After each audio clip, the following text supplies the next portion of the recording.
Assalomu alaykum, hurmatli kanalimiz a'zolari va bizlarni kuzatib borayotgan yangi obunachilar. Bugun navbatdagi mavzuyimiz kimyoviy reaksiya tezligiga temperatura ta'siri Van Gogh qonuniga doir masalalar yechimini birinchi savoldan 45-savolgacha yechimlarni oldingi videolarimizda tayyorlagandik. Endi 46-savoldan boshlab yechimlarni ko'rib chiqamiz. Demak, kanalimizga yangi bo'lsangiz obuna bo'lishni unutmang. Hali bizlar mega kitobimizni ko'plab katta mavzularni, yechimlarni tayyorlayapmiz. Bularning barchasi bepul, faqatgina bizlarga duo qilib qo'ysangiz bas. Demak, 46-savolning yechimini ko'ramiz. Boshlang'ich temperaturada reaksiya 4,5 minut davomida tugaydi. 4,5 minut degani 60 sekundga ko'paytiradigan bo'lsa 270 sekundda tugaydi degani. Endi shu reaksiya temperaturasi 50 gradusgacha oshirilganda 10 sekund davomida tugaydi. Boshlang'ich temperaturani aniqlang. Gamma 3 ekan. Demak, biz shu usulda mana shu masalani teskari holatda ishlaymiz. Ya'ni, misol uchun 50 gradusda bizda qanchada tugashini aytyapti. 50 gradusda demak 10 sekundda tugaydi. Biz temperaturani kamaytirganimizda unga ketadigan vaqt ko'proq ketadi. Ya'ni shunaqa vaqt ketsinki, ya'ni mana yerda 4,5 minut. Buni sekundga olib ketsa agar, ya'ni 270 sekund chiqish kerak. Ya'ni temperaturani kamaytirishni boshladik. 50 gradus edi, endi shuni 40 gradusga tushiradigan bo'lsam, gammani 3 beryapti. Bu degani, mana 10 sekundga nisbatan 3 marta ko'p vaqt ketadi. Ya'ni 30 sekund vaqt ketadi degani. Endi 30 gradusga tushadigan bo'lsa, yana mana 30 sekunddan 3 marta ko'proq, ya'ni 90 sekund vaqt ketadi. Bizga 90 sekund emas, bizga 270 kerak. Ya'ni 270 da 4,5 ni mayta ko'paytirdim 60 ga. Natijada 270 sekund. Shundan kelib chiqib aytyapmiz. Demak, 20 gradusga tushiradigan bo'lsa, mana yerda demak 270 sekundda tugaydi. Biz aytyaptiki, boshlang'ich temperatura, demak, o'shani so'ragan, bizga 20 gradusga to'g'ri kelyapti. Demak, javobimiz C ga to'g'ri kelar ekan. 47-savol. Reaksiya 30 gradusda 16,2 minutda tugaydi. Reaksiyani 4 sekundda tugatish uchun temperaturani necha gradusga ko'tarish kerak? Demak, mana yerda 30 gradusdagi tezligimiz 16,2 minutda tugaydi. Demak, buni sekundga olib olsak agar, demak 16,2 ni ko'paytiramiz 60 ga. 972 bo'lar ekan. 972 sekund. Demak, biz hozir 4 sekundda tugash uchun temperaturani ko'tarishimiz kerak. Temperatura ko'taradigan bo'lsak, demak, unga ketadigan vaqt kamroq vaqt ketadi.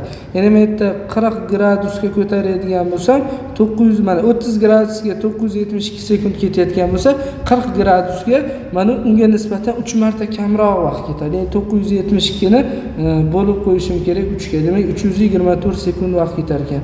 324 sekund. Menga 324 emas, menga 4 sekund chiqish kerak. Demak, yana 50 gradusgacha ko'taramiz. 50 gradusga ko'tarsak, mana 342, yana 3 marta, bunga qaraganda 3 marta kamroq vaqt ketadi. Demak, 342 ni bo'lib qo'yaman 3 ga. 108. 108 emas, demak 4 sekund chiqqunicha demak temperaturani ko'taramiz. 60 gradusda esa 108 ni yana bo'laman 3 ga. 36. Demak, bu ham emas, yana 70 gradusga ko'taradigan bo'lsam, demak bu 36 ni ham bo'lishim kerak 3 ga. Demak, 3 ga bo'ladigan bo'lsa, mana yerda 12 kelib chiqadi. Demak, bizga 4 sekund kerak-ku, yana ko'tarishimiz kerak. 80 gradusga ko'taradigan bo'lsak, mana yerda temperaturam sekundimiz unga ketadigan 4 sekund vaqt ketadi. 4 sekund. Endi biz topdik, ya'ni 80 gradusgacha ko'tarilganda 4 sekundda tugaydi. Bizga gacha demayapti-da, ga deyapti. Demak, necha gradusga ko'tarish kerak? O'zi dastlabki temperaturamiz 30 gradus bo'lsa, 80 gradusgacha ko'tardik.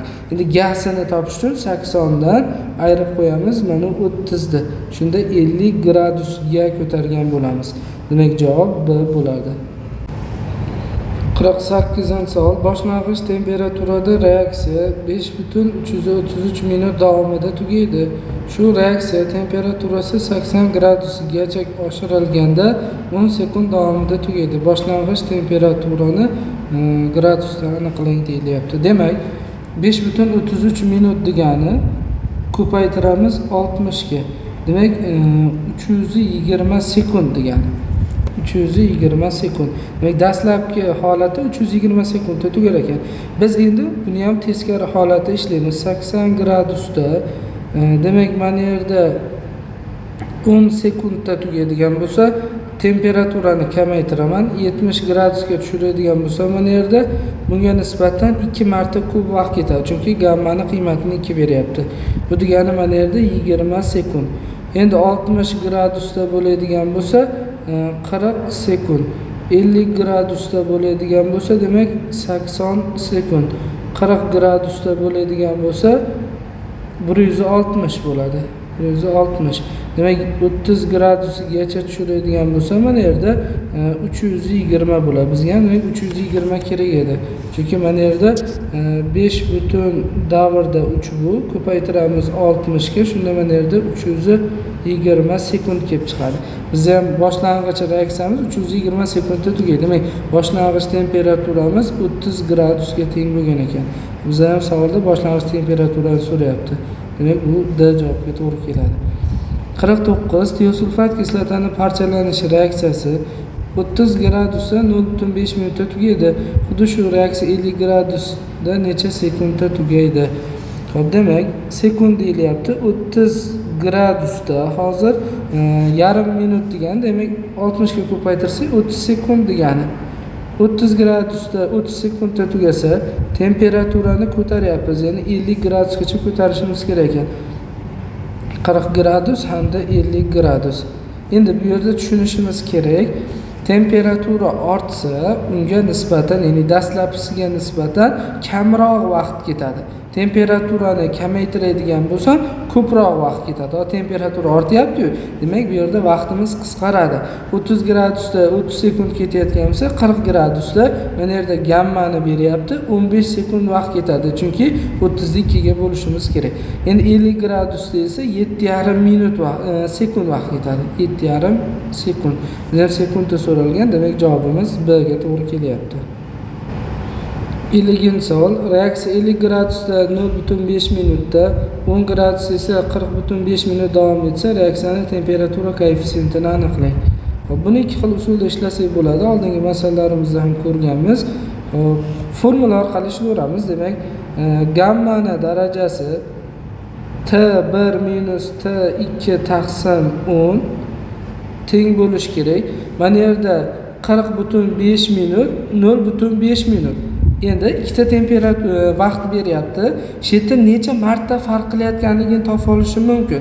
Ya'ni 40,5 ni 40,5 minutni bo'laman 0,5 minutga. Shunda 81 marta farq qilyapti. Ya'ni bir-biridan. Demak, mana yerda ham gammani darajasida ayirganimizda 81 marta farq qilish kerak. Demak, gammani darajasida dastlabki temperaturamiz 50 gradus beryapti. 50 gradusdan ayiramiz mana yerda 10 gradusni va shuni bo'lib qo'yishimiz kerak ekan, yana 10 ga. Shu teng bo'lish kerak 81 ga. Gammani darajasida 50 dan 10 ni ayirsam 40, 10 ga bo'lsam demak 4 bo'ladi. Gammani 4-si teng bo'ladi 81 ga. Endi siz o'ylashingiz kerak-da, nechining 4-darajasi 81. Demak, gamma 3 ga teng bo'lganda 3 ning 4-darajasi 81 bo'ladi. Chunki kubi 27, 4-darajasi bo'ladigan bo'lsa 81 kelib chiqadi. Demak, bu javob B ga to'g'ri kelar ekan. Yo bo'lmasa, oddiy tushunish orqali ishlasak ham bo'laveradi. Misol uchun 50 gradus, 40 gradus, 30 gradus, 20 gradus va 10 gradus mana. Demak, 10 gradusda 0,5 minutda tugar ekan. 0,5 minut. 50 gradus. Xo'p, mana yerda joyini almashtiribmiz. Demak, 10 gradusda 40,5 minutda. 40,5 minutda. 50 gradus esa 0,5 minutda. Endi biz misol uchun agar bu formulaga tushunmayotgan bo'lsangiz, o'zingiz son olishingiz kerak-da. Misol uchun 2 ga ko'paytirib chiqasiz, 3 ga ko'paytirib chiqasiz. Ya'ni ko'paytirib chiqqaningizda oxiri 10 gradusga kelganda 40,5 minutda tugashi kerak. Misol uchun hozir gammani topganim uchun 3 ga ko'paytirib chiqaman. Siz misol uchun bilmaganingiz uchun 2 ga 3 ga ko'paytirib chiqsangiz, shunda ham javob chiqaveradi. Misol uchun 2 ga ko'paytirib chiqsam, mana yerda 1 minut bo'ladi. Demak, buni yana 2 ga ko'paytiradigan bo'lsa, mana yerda bir yo'la 2 ga emas, 3 ga ko'paytirsak, haligi javobni bilishimiz mumkin. Demak, 0,5 ni 3 ga ko'paytirsam, mana yerda 1,5 bo'ladi. 1,5 ni yana 3 ga ko'paytiradigan bo'lsak, mana yerda 4,5 bo'ladi. Endi 4,5 ni yana ko'paytiramiz 3 ga, demak 13,5 kelib chiqadi. 13,5. Buni yana 3 ga ko'paytirsak 40,5 kelib chiqadi. Masalan, gammani qiymati 3 bo'lgan ekan B javobda. 51-savol ham xuddi shunaqa ekan. Demak, gammani topish formulasiga qo'yib ko'ramiz. Gammani darajasida 60 gradus minus 40 gradus. Shuni bo'lib qo'yishimiz kerak ekan 10 ga. Teng bo'lish kerak. 8 minut va 2 minut beryapti. Shuni necha marta farq qilayotganligini topish uchun 8 minutni 2 minutga bo'ladigan bo'lsa, demak 4 marta farq qilyapti. Endi gammani darajasida 60 dan 40 ta ayiradigan bo'lsam 20, 20 ni 10 ga bo'lsam 2. Demak, gammani kvadrati teng ekan 4 ga.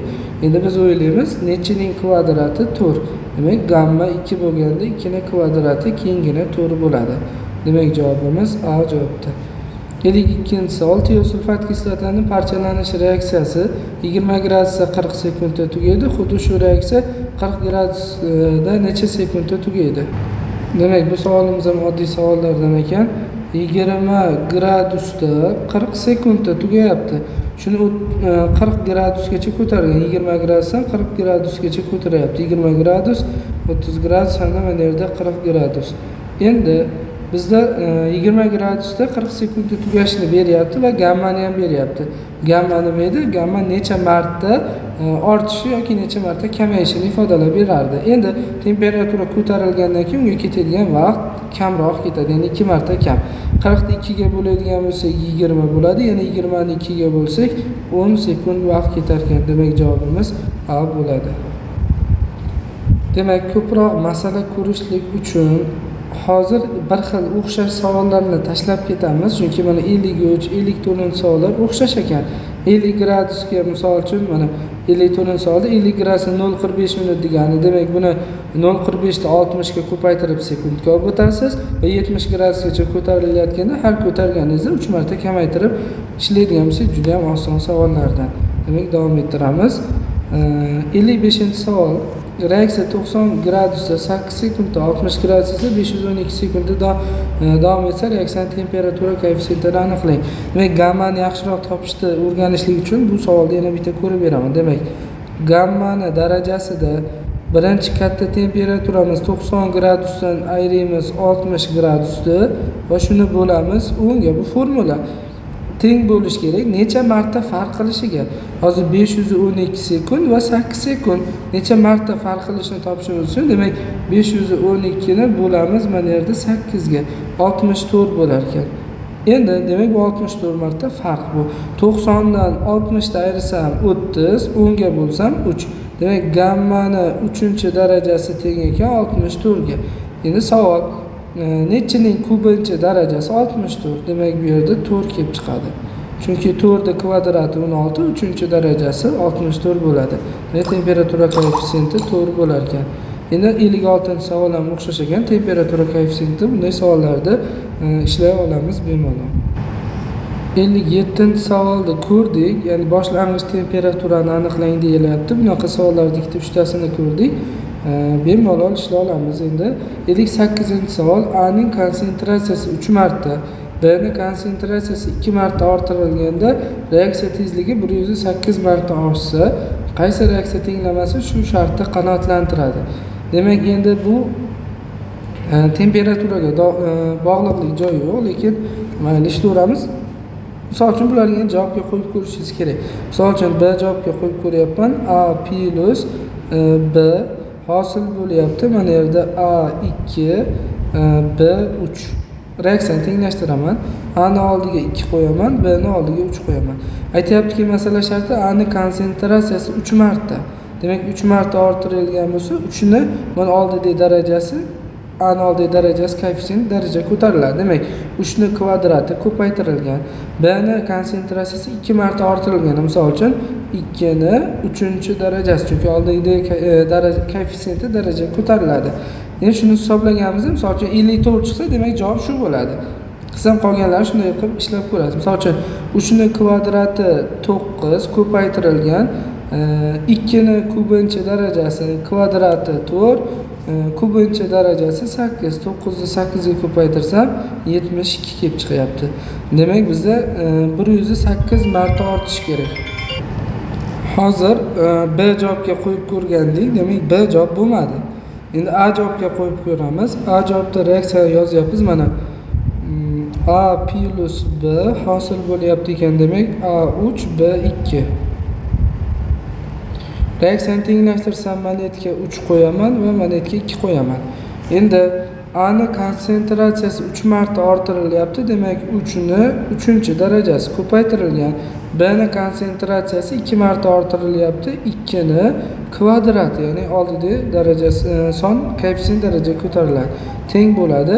3 ni kubi 27 ko'paytirilgan. 2 ni kvadrati 4. Demak, buni ko'paytiradigan bo'lsam 108. Demak, reaksiyamiz shunda mana A javobda 108 marta oshyapti. 59-savol. AB2 plus B2 hosil bo'lyapti AB3. Reaksiyada AB2 ning konsentratsiyasi 2 marta oshirilsa, B ni konsentratsiyasi 5 marta kamaytirilsa, to'g'ri reaksiya tezligi necha marta ortadi? Demak, reaksiyani yozamiz birinchi o'rinda va reaksiyani tenglashtirishimiz kerak. Plus B2 hosil bo'lyapti ekan, demak AB3. Reaksiyani tenglashtirish uchun mana yerga 2 qo'yadigan bo'lsam, mana yerga ham 2 qo'yadigan bo'lsam, demak reaksiya teng bo'ladi.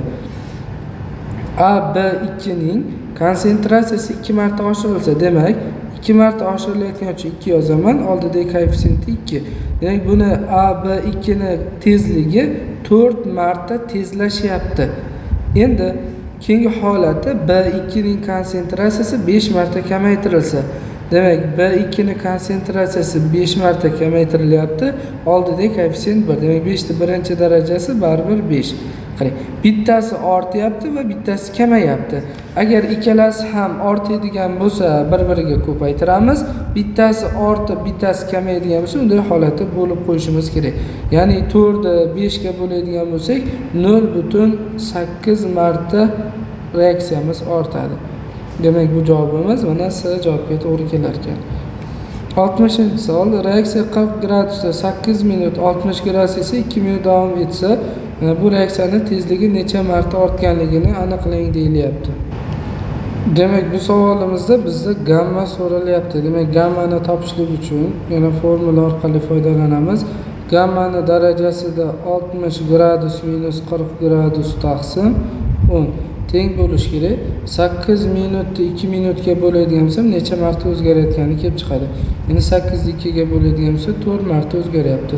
Demak, gammani darajasi 60 dan 40 ta ayrsam 20, 20 ni 10 ga bo'lsam 2. Demak, shu teng bo'ladi 4 ga. Demak, gamma necha bo'lganda kvadrati 4 bo'ladi degan savol qo'ysak, gamma 2 bo'ladi. Demak, 2 ni kvadrati keyin 4 bo'ladi. Demak, javobimiz A javobga to'g'ri keladi. 61-savol. Demak, bunday savollarni ishladik. Shuning uchun 62-savolni ko'ramiz. 353 Kelvin haroratda reaksiya tezligi 81 bo'lsa, qanday haroratda uni tezligi 1 ga teng bo'ladi? Harorat doimiysi 3 ga teng, ya'ni gamma 3 ga teng deyilmoqda bu yerda. Endi mana 353 Kelvin degani 270 dan ayirib oladigan bo'lsak, 80 gradus degani. Demak, 80 gradusdagi tezlikda berilyapti bu yerda 81 ga teng ekan. Endi bizda tezlikda aytilyaptiki 1 ga teng bo'lsin deyapti. Demak, hozir temperaturani ko'tarsam tezlik ortadi, temperaturani kamaytirsam tezlik kamayadi. Chunki hozir masala shartida biz temperaturani kamaytirishimiz kerak. Chunki temperatura kamayadigan bo'lsa, keyin tezligimiz kamayadi. Demak, kamaytiryapman. 80 gradusdan 70 gradusga tushirsam, 81 da 3 ga bo'ladigan bo'lsa, 27 marta reaksiya tezligi sekinlashadi. Keyingi holatda 60 gradusda tushiradigan bo'lsam, tezlik 9 ga teng bo'lib qoladi.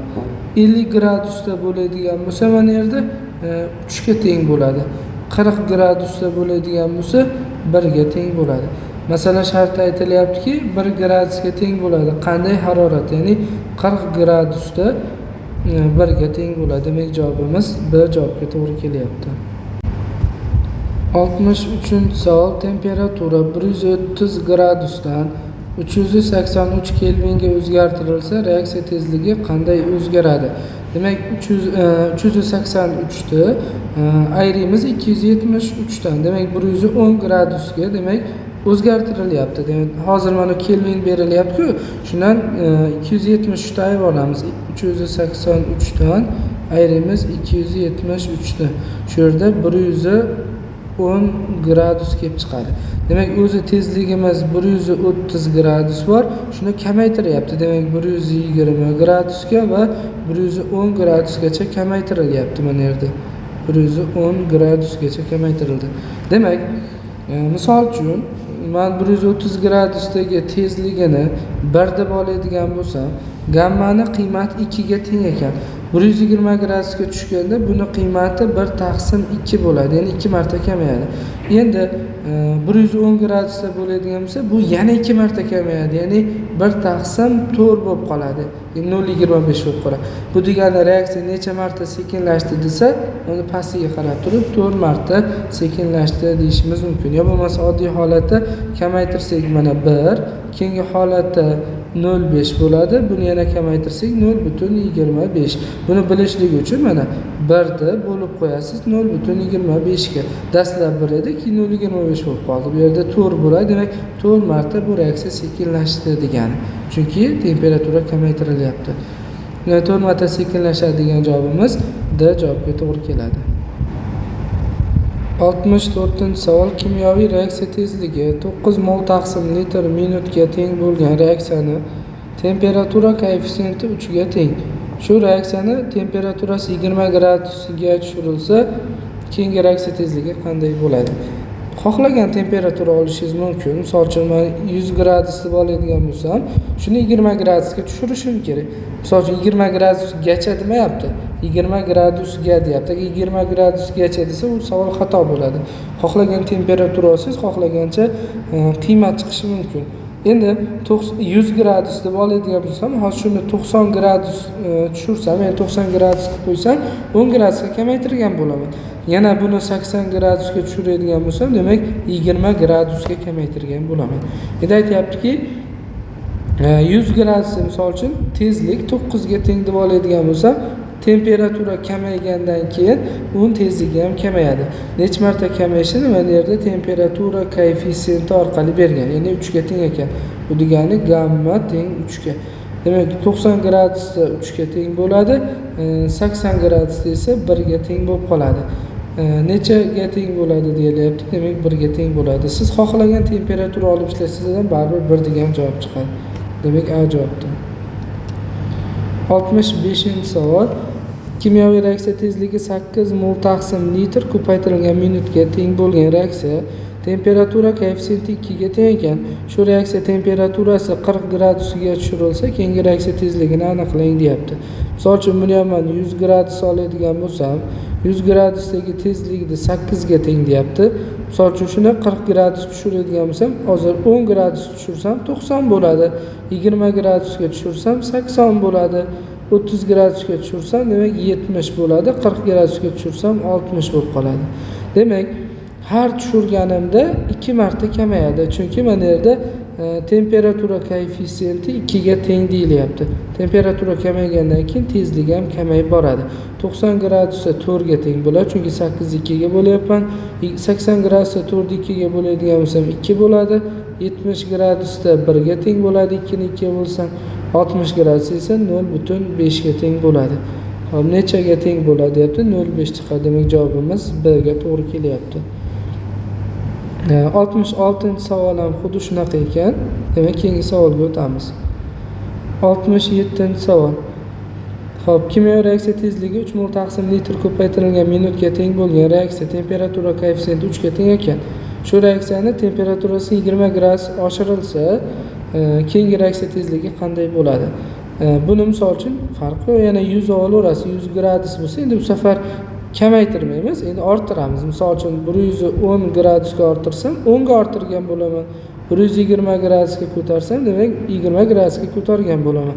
Endi 100 gradusdagi tezlikda mana yerda 3 ga teng deydigan bo'lsa, temperatura koeffitsiyenti 3 ekan. Bu degani har 10 gradusda 3 marta endi ortadi, temperatura ortyapti-da. Demak 110 gradusda 9 bo'lib qoladi. 3 ni 3 ga ko'paytirsam 120 gradus esa 27 bo'lib qoladi. Endi bizdan tezlik so'ralyapti. Demak 27 degan javob bo'ladi. Bu D javobdir. Xo'p, 68-savol. Reaksiya temperaturasi 20 gradusdan 40 gradusgacha oshirildi. Agar 40 gradusdagi reaksiyaning tezligi 20 gradusdagi reaksiyaning tezligidan 72 birlikka ko'p bo'lsa, 40 gradusdagi tezligini toping deyilyapti. Demak, hozirgi 68-savolimizni javobga qo'yib ko'rib ishlasak osonroq chiqadi. Chunki hozir x qilib tenglama qilgandan ko'ra, misol uchun tushunib, masalani tushunib ishlasak osonroq bu yerda. Hozir o'zi 72 birlikka farq qiladigan faqat bitta katta son bor, xolos 96 bor. O'shanga e'tibor beringlar. Mana aytayaptiki, 20 gradus bor, 30 gradus bor va 40 gradus bor. Chunki 20 gradusdagi tezlikni 40 gradusgacha ko'targan. Natijada 40 gradusda chiqayotgan tezlik 20 gradusga nisbatan 72 ga ko'p. Marta emas, 72 ga ko'p. Demak, misol uchun mana 40 gradusdagi tezlikda men javobga qo'yib ko'rib, misol uchun 96 desam, 30 gradusdagi tezlik mana 96 ga nisbatan 2 marta kichik bo'ladi. Chunki mana yerda gammani 2 beryapti. Demak, mana yerda 48 bo'ladi. 20 gradusdagi tezlik qancha bo'ladi desa, 24 bo'ladi. Chunki 48 2 bo'lamiz-da, gamma bor. Endi rostdan ham 40 gradusdagi tezlikdan 20 gradusdagi tezlikni ayirib ko'rganingizda 72 birlikka farq qilish kerak. Demak, 96 mana yerda 96 dan ayirib qo'yaman 24 ni. Shunda 72 birlikka farq qilyapti. Demak, javobimiz 40 gradusdagi tezlik 96 bo'lgan ekan. Demak, B bo'ladi. 69-savol 2020-yil DTM savollaridan ekan. 20 gradusda 2 sekundda tugaydigan reaksiya temperatura minus 20 gradusgacha o'zgartirilganda necha sekundda tugaydi? Gammani qiymati 2 ga teng ekan. Demak, birinchi o'rinda bizga berilgan qiymat bor. 20 gradusda 2 sekundda tugaydi. Endi shuni minus 20 gacha tushirishimiz kerak. 10 gradusga tushiraman. Keyingi holatda 0 gradusga tushadi. Keyingi holatda minus 10 gradus bo'ladi va keyingi holatda minus 20 gradusga tushadi. Endi bizda hozir 20 gradusda qancha sekundda tugaydigan qiymati bor. Ya'ni bizda 20 gradusda 2 sekundda tugar ekan. E'tibor beraylik, temperaturani kamaytiryapti. Temperaturani kamaytiradigan bo'lsa, unga ketadigan vaqt ko'proq ketadi. Chunki mana yerda gammani qiymatini 2 beryapti. Har 10 gradusga kamaytirganimizda dastlabkisiga nisbatan 2 marta ko'p vaqt ketaveradi. Mana 20 gradusda 2 sekundda tugasa, 10 gradusda 4 sekundda tugaydi. 0 gradusda 8 sekundda tugaydi. Minus 10 da 16 sekundda tugaydi. Minus 20 da bo'ladigan bo'lsa 32 sekundda tugaydi. Demak, bizda o'sha minus 20 bo'lganda qanchada tugashini so'rayapti? 32 bo'ladi. 32 sekund demak C javobdir. 70-savolimiz ham o'xshash ekan, faqat gammani qiymatini bizda o'zgartirib beryapti va mana yerda sekundlarni ham o'zgartiryapti. Demak, mana uning qiymati 3 bo'lsa, minus 20 bir xil ekan. Gammani qiymati 3 ni 3 ga ko'paytirib chiqamiz. 3 ni 3 ga ko'paytirsam 9 sekundda, bunisida 27, bunisida 81, bunisida 243 sekundda tugaydi. Demak, javobimiz B javobga to'g'ri keladi.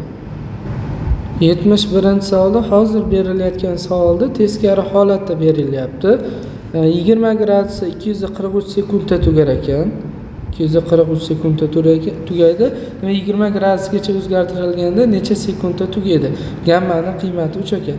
Demak 243 ni 3 ga bo'ladigan bo'lsam, demak endi temperatura ko'tarilgan sari unga ketadigan vaqt kamroq vaqt ketadi. 243 ni 3 ga bo'ladigan bo'lsa, demak mana yerda 81 bo'ladi.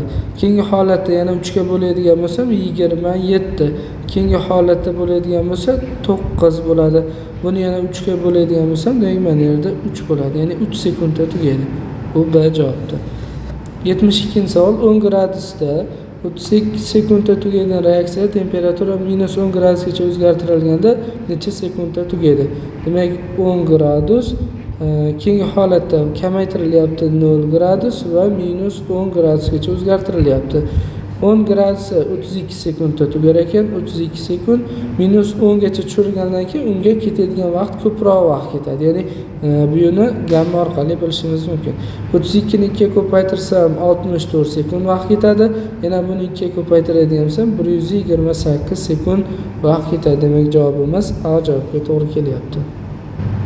73-savol kimyoviy reaksiya tezligi 9 mol taqsim litr ko'paytirilgan minutga teng bo'lgan reaksiya temperatura koeffitsiyenti 3 ga teng. Shu reaksiyani temperaturasi 20 gradusga tushirilganda keyingi reaksiya tezligi boshlang'ich reaksiya tezligidan necha marta katta bo'ladi? Demak bizda hozir temperatura berilmagan. Shuning uchun misol uchun men osonroq 100 gradus deb oldim. Shuni 20 gradusga tushiryapti. Misol uchun 90 gradusga tushirsam 10 ga tushirgan bo'laman. 80 gradus yozadigan bo'lsa 20 gradusga tushirgan bo'laman. 100 graduslik tezlikda menga 9 ligini beryapti. Davomini yozmadim. Endi aytayaptiki, temperatura koeffitsiyenti 3 ga teng ekan. Har 10 gradusga kamaytirganda 3 marta o'zgargan. 90 gradusga tushganda 3 bo'lib qolgan tezlik, 80 gradusda esa 3 ga bo'lsam 1 bo'lib qoladi. Endi aytayaptiki, 20 gradusga tushirilsa keyingi reaksiya tezligi mana keyingi reaksiya tezligi mana u. Endi boshlang'ich reaksiya tezligidan necha marta katta bo'ladi? Demak mana keyingi reaksiyani, ya'ni 1 ni boshlang'ich reaksiya tezligiga bo'lib qo'yishim kerak ekan. Ya'ni 1 taqsim 9 bo'ladi. Demak javobimiz D ga to'g'ri kelar ekan. Demak 74-75 savollarimiz hozir ko'rgan savollarimizga o'xshash ekan. Demak keyingi savollarga o'tamiz. Xo'p, 76-savol ammoniakda hosil bo'lish reaksiyasini beryapti.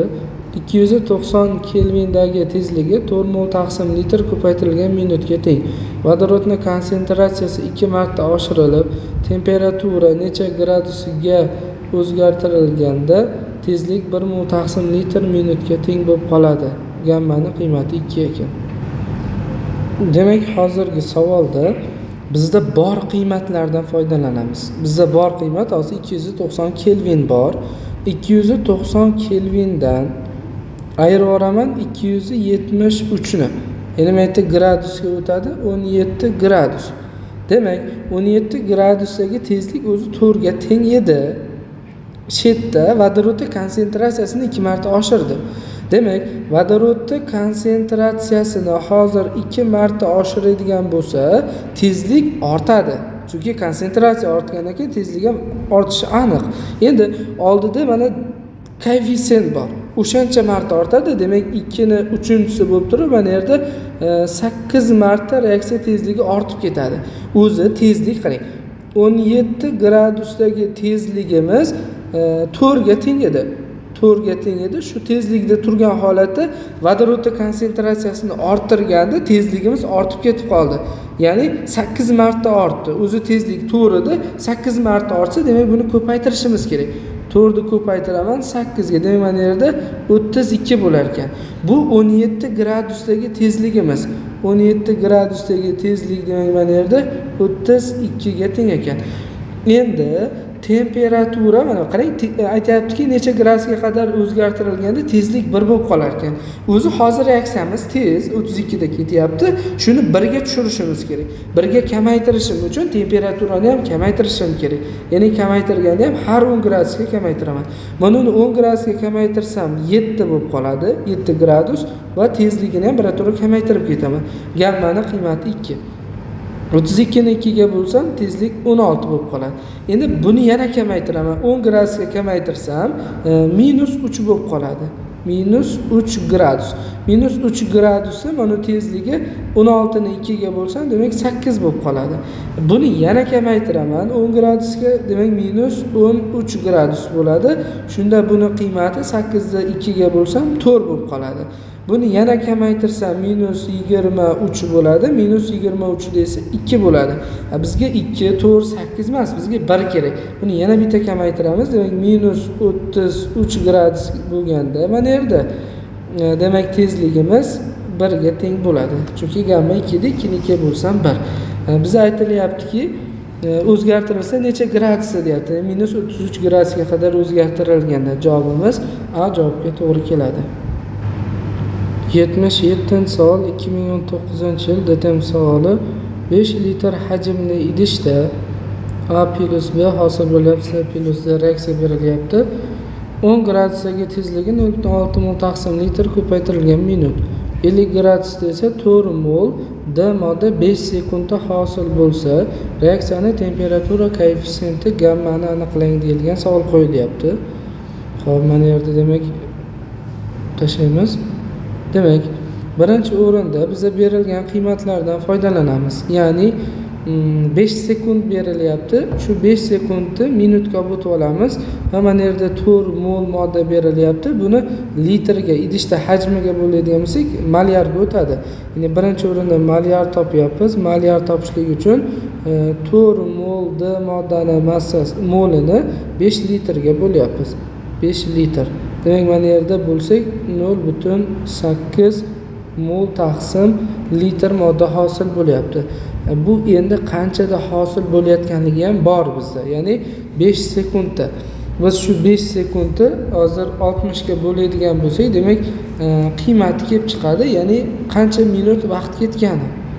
Demak, 0.083 kelib chiqyapti. 0.083 davomi ham bor. Bu minut. Endi 1 minutda qancha mol modda sarflanishini topadigan bo'lsak, mana yerda 0.8 ni bo'lib qo'yamiz. Mana yerda 0.083 ga. Xo'p, mana yerda 9.6 kelib chiqyapti. 9.6 mol taqsim litr modda. Endi bizda dastlabki qiymat bor-ku 0.6 mol taqsim litr. Ya'ni bu tezlik, bu keyingi tezlik.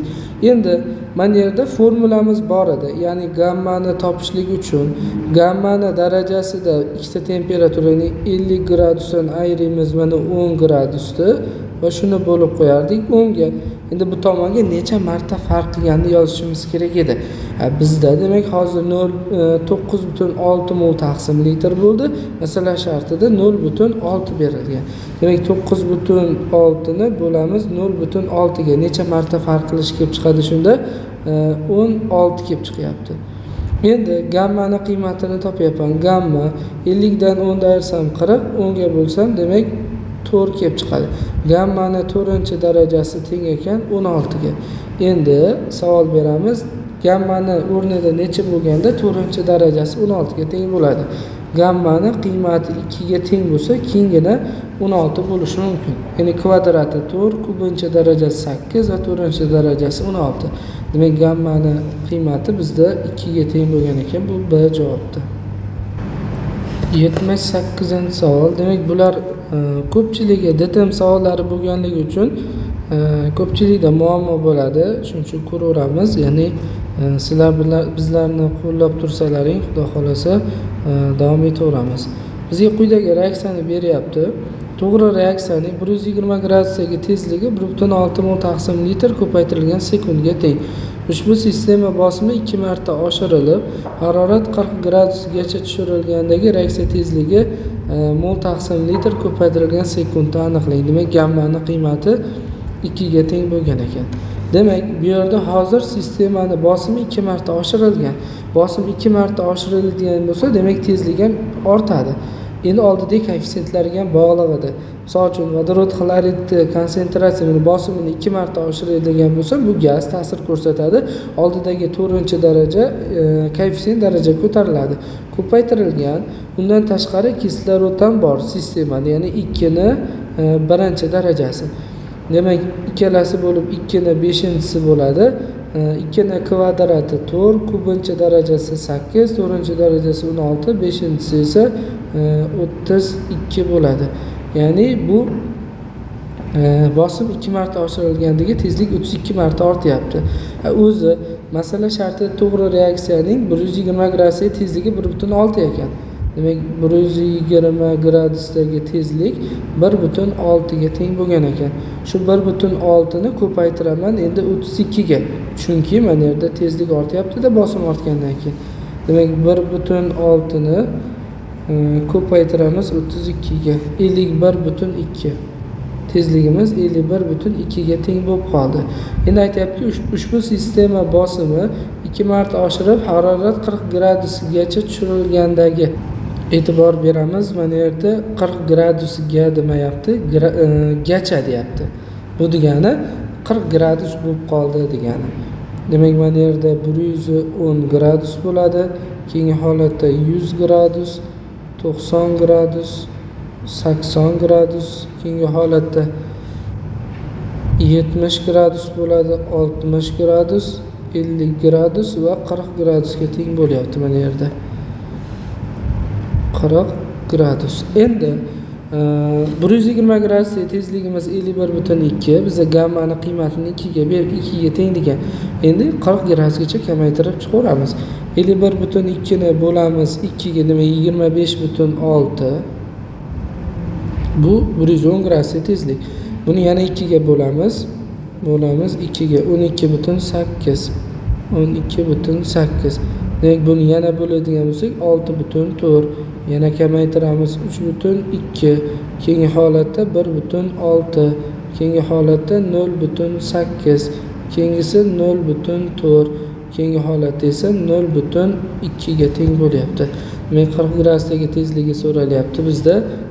S javobga to'g'ri kelyapti. Ya'ni 0.2 chiqyapti javobimiz. 79-savol. Ammiakda hosil bo'lish reaksiyasi berilyapti. 40 gradusdagi tezlik 1.6 mol taqsim litr ko'paytirilgan sekundga teng. Reaktor hajmi 2 marta oshirilib, harorat 20 gradusgacha tushirilganda tezlik qiymatini aniqlang deyilyapti. Xo'p, demak mana yerda reaktor hajmi 2 marta oshirilgan. Reaktor hajmi oshadigan bo'lsa, kimyoviy reaksiya tezligi kamayadi. Ya'ni necha marta kamayishini ham topishimiz mumkin. Demak, mana yerda azotnikning qiymati demak 2 marta kamayadigan bo'lsa, oldidagi koeffitsient 1 bo'lgani uchun daraja ko'tariladi, ko'paytirilgan. Demak, keyingi mana vodorodning ham konsentratsiyasining hajmi 2 marta kamaytirilyapti. Demak, 2 ni oldidagi koeffitsient daraja ko'tarilyapti. 2 ni 3-si. Demak, 2 ni 4-si bo'ladi. 2 ni 4-si 16 ga teng bo'ladi. Demak, tezligimiz 16 marta kamayyapti. Demak, o'zi tezlik 1.6 edi. 40 gradusdagi tezligimiz 1.6 ga teng edi. Shu 16 marta kamayadigan bo'lsa, demak 0.1 ga teng bo'ladi. Endi 40 gradusdagi tezlikni biz 1.6 emas, 0.1 deb olamiz. Chunki reaktor hajmi orttirilyapti. Reaktor hajmi oshgandan keyin tezlik kamayadi. Endi shuni qiymati 20 gradusgacha tushirilgan. Demak, 20 gradusga tushiramiz. Mana 30 gradusga tushiryapmiz va 20 gradusga tushiryapmiz. Mana 10 gradus va 20 gradusga tushirdim. Endi gammani qiymati mana yerda 2 ga teng bo'lyapti. Har tushganda, ya'ni temperatura kamayganda tezligimiz ham kamayadi. Demak, 0.1 da 2 ga bo'ladigan bo'lsam 0.05 bo'ladi. Buni yana 2 ga bo'ladigan bo'lsam 0.025 kelib chiqadi. Demak, javobimiz mana S javobga to'g'ri kelyapti.